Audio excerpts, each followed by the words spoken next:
Hello, I'm Paul Salem from the Middle East Institute, and I'm pleased to have with me today the chairman of the Board of Governors of the Middle East Institute, Mr. Richard Clarke. Mr. Clarke is the former National Coordinator for Security, Infrastructure, Protection and Counterterrorism for the United States. He has served under 5 presidents. He served in the Pentagon, in the State Department, and on the National Security Council.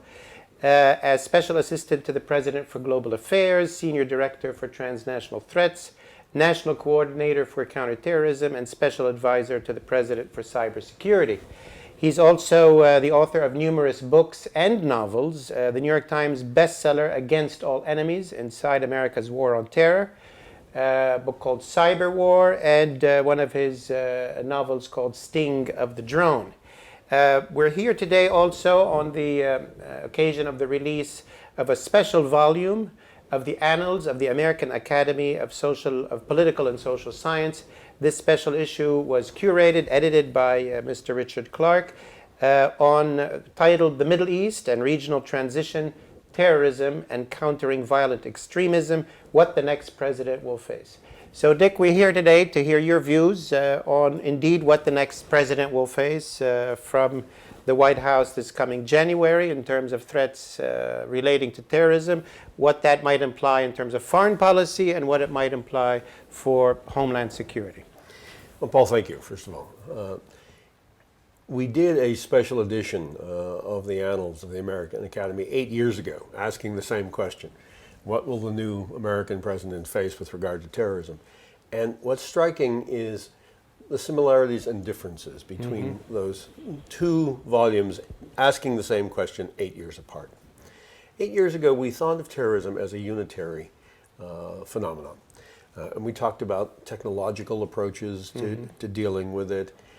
We talked about going to the source and leadership attacks. And now we think of it, as you know, your contribution to this edition, as 2 interrelated problems, a Venn diagram, if you will, of overlapping circles, but 2 distinct phenomena. One, the collapse of half a dozen countries in the Middle East into failed states, states without unitary government, states with ongoing horrific civil wars.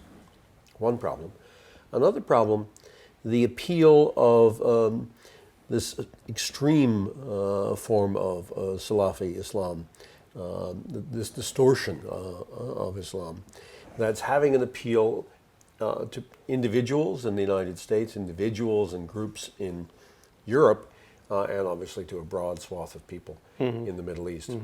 They're related phenomena, but they're also distinct. Well, let's take those 2 phenomena and start with the first one. The U.S. obviously has been deeply involved in the Middle East for a long time. Sometimes under the Bush administration, it was said that they maybe did too much and disrupted certain order. The Obama administration has been sort of accused by some of doing too little. There's sort of that Goldilocks, too much and too little. Right. There's competing trends in U.S. sort of public opinion relating to foreign policy, either retreat behind a high wall or remain engaged. In terms of U.S. foreign policy towards the Middle East, what level of engagement do you think is warranted? How much influence does the U.S. have in solving these, as you indicate, very systemic problems in this unstable part of the world? Well, I think, frankly, the U.S. has less influence than it did 8 years ago, in some respects.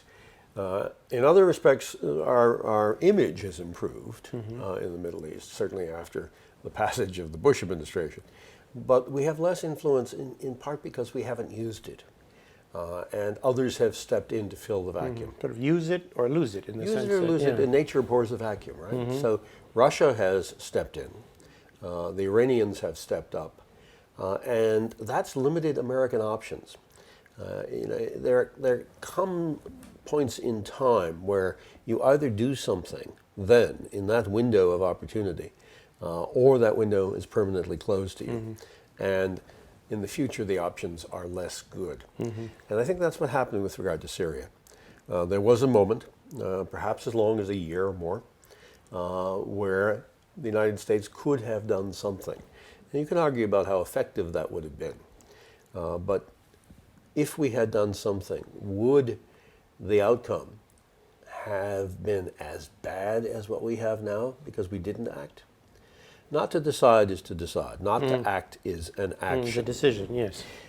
And I think if President Obama were to be frank with himself and look at the outcome in Syria because of our failure to act, he'd have to admit, if he were honest with himself, that this outcome is worse than anything he feared might happen if we had acted. Well, speaking of windows, I mean, indeed, there are opportunities in history that come and sometimes go.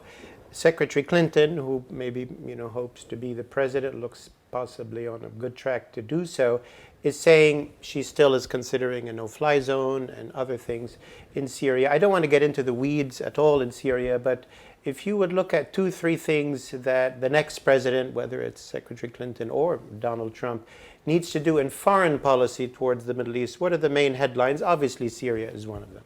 I think the United States needs to reassure its Sunni allies and Sunni friends that, yes, we have done a nuclear deal with Iran. And that was actually a good deal if they live up to it, and so far they appear to be. And that good deal has improved security for our Sunni friends and allies. But we are fully cognizant that Iran is threatening an arc throughout the region. And we have to stand up to them together. We are capable of walking and chewing gum at the same time. We're capable of having a nuclear deal and at the same time stopping Iranian aggression and subversion. We did this throughout the Cold War. We negotiated arms control agreements, nuclear agreements, with the Soviet Union year after year after year, while at the same time fighting proxy wars against them all over the world to defend our friends and allies. And I think we need to send that message again to our Sunni friends. I think they're not convinced that the Obama administration means that. And I think it's highly likely if there is a Clinton administration that they will mean that, and they need to communicate that quickly, I think. Okay. Going to sort of terrorism and threats to the U.S. national security, obviously jihadi Salafism of the kind that's recognized in ISIS, Al-Qaeda is sort of the highest in people's minds. But sort of a two-part question, what are the different groups that you see that might want to impact U.S. national security? Obviously, these are one of them, but there are others. And then what are the pathways? A lot has been happening in the last few weeks in terms of cybersecurity breaches from Russia in this case. Cybersecurity is one, traditional, take a bomb and blow things up. Using weapons of mass destruction, smuggling something in is also a threat. You've been involved in trying to monitor and defend against all of these. How do you see this three-dimensional chess threat? Let's start with traditional terrorism. As we speak, Daesh is losing territory, has been losing territory now for months. And there may be a tendency on some people's parts to say, oh, they're losing territory, their threat to our governments and our friends and allies is diminishing. It's not. If anything, it could be a peak upward in the threat as they lose territory, because some foreign fighters will return home to Europe, North America, elsewhere, and because they will be forced to shift tactics from holding and administrating big cities, and to prove that they're still alive and well, they will shift to major terrorist attacks. So we may actually see an uptick. Now, that having been said, it's the absolutely right thing to do to liberate those cities. It should have been done long ago. If we could have done it, I think we would have. But Daesh is not going away. At the same time, we've seen, and this has been eclipsed by the progress and the focus on Daesh, we've seen the rise in the strength of Al-Qaeda. Al-Qaeda is coming back, including in Pakistan, and in Africa. And there may be a competition between the two, which will result in the two of them trying to stage terrorist attacks to prove that they are stronger than the other or more attractive than the other. They have two very different approaches to how they deal with people that they're trying to recruit and with territory they're trying to hold. but neither one of them is going away. And all these 15 years after 9/11, Al-Qaeda is still out there and still a threat. And we have to realize that and deal with that. So there is the traditional form of terrorism. Well, let me just, in parentheses there, I mean, between 79 and maybe 2001, sort of terrorism emanating from the Middle East, from the U.S. perspective, was identified with Iran, Hezbollah, Until about because 90 of the until about 96, because of the until the hostages. Well, there was the U.S. embassy thing in Tehran. There was the embassy bombing and the marine bombings in Lebanon, and the hostages. And then they were released. And then after 2001, it's been more Salafi jihad. Yeah. What's the current threat perception, terrorism-wise? Because Iran is still on the national list of sponsors. I think historically, I would say there was this peak in the 70s and 80s. And then there was a period of quiet, very short period of quiet, but there was one. And then we thought that terrorist threats in the early 90s would be Iranian-inspired. It wasn't until 95, 96 when my team at the White House said, yeah, we have to worry about Iran, but Al-Qaeda is going to be a much more significant and important and direct threat to us. Of course, Al-Qaeda had been around at that point for 5 or 6 years, but it really only started directly threatening us in the mid-1990s. I think the threat from terrorist groups to the United States still remains the Sunni-based groups. The Iranian groups, I don't think of as a traditional terrorist threat. But one has the traditional terrorist threats, both from lone wolf actors and from organized cells. In terms of the cyber threat, Paul, we really haven't seen it. There's a lot of cyber activity going on, escalating cyber activity, malicious activity, but not by terrorist groups. The terrorist groups have been very good at their use of the internet, very good at IT in general, but they haven't done very much malicious activity to take down infrastructure, to destroy things, to disrupt or damage. Now, they could. They haven't, I think, because, for one thing, they value the internet. And they use it as a recruiting tool, they use it to raise money, they use it as a communication system. They're very good at it. So I'm not too concerned about a cyber threat coming from them. Iran, on the other hand, and the Syrian Electronic Army, which is a group associated with Syrian intelligence, they are relatively sophisticated. And I would suspect if we ever did have a period of hostilities with Iran, They could use that as they would certainly use that. Yeah, They would yeah. certainly use that. Has the U.S. built up cyber defenses, or are things just the way they were, just nobody's attacking on that front? The United States, because of the way it's structured, politically and economically, cannot do what a Singapore could do, or a South Korea could do, or even Just China. sort of lock down a lot of things and Order things to happen, control the internet, put up the Great Wall of China, the Great Firewall of China. The United States is a very diverse system in terms of the internet, and the government doesn't have a lot of authority over it. And private companies and private citizens in the United States don't want the government to have a lot of authority over it. So it's very difficult for the U.S. to defend. It's very good at attacking, very bad at defending. And this means the United States has to be very careful about initiating cyber war, because the retaliation, if it were to come in cyberspace, could be very damaging. This is an issue now with Russia, as the United States considers a proportionate response to the Russian involvement in our election through hacking. The question is, do you really want to walk down that road? their government controls their internet, I imagine, They and do. their infrastructure They in terms do. of cyber. Yeah. And their infrastructure is far less wired, believe it or not, Than ours, yeah. than ours. Yeah. The United States is incredibly wired, and more so than we realize until it breaks. Yeah. So I do worry about cyber, but not coming from the Middle East in the absence of a general war. The nuclear issue is one that I think Secretary Clinton has talked about for a long time as being the worst possible nightmare. Low probability, high impact. Sure. Low probability because there are very few nuclear weapons in the world, and people tend to keep them under very good security. But there's also nuclear material that are not weapons that could be made into a dirty bomb. Some of that material is very lethal, some of it is not. Some of it would have a psychological effect if suddenly there were radioactivity, even at low levels.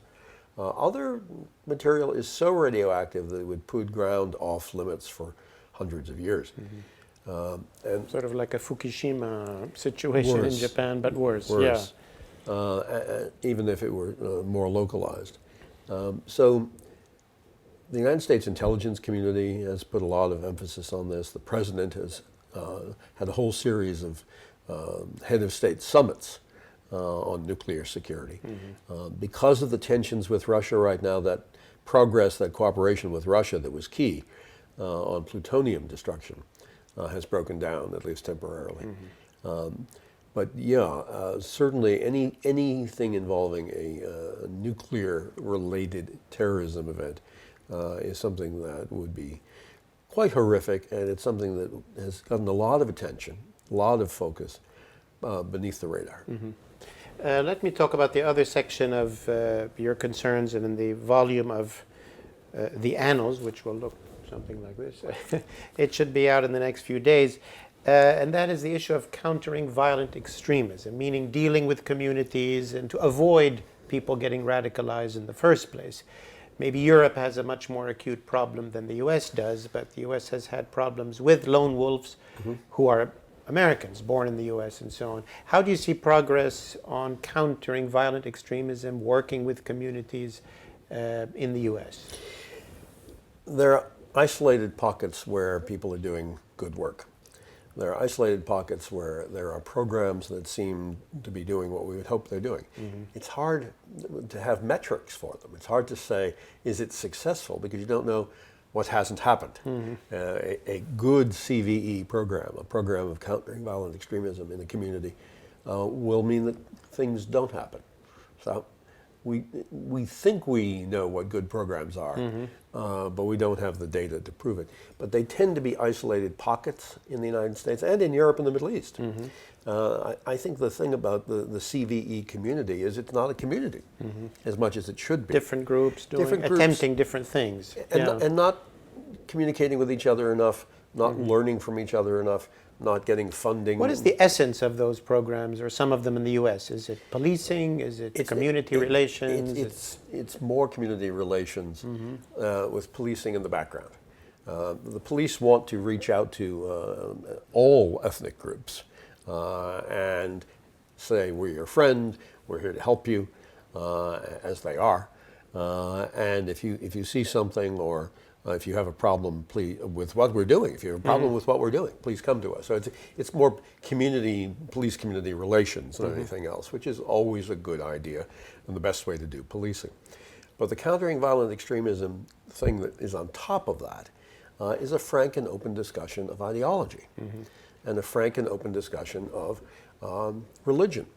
And it has to be done in the case of countering violent extremism that is Islamic, it has to be done by Muslims, Muslim scholars and experts who can say, no, the Quran doesn't say that at all. No, the teachings are not that at all.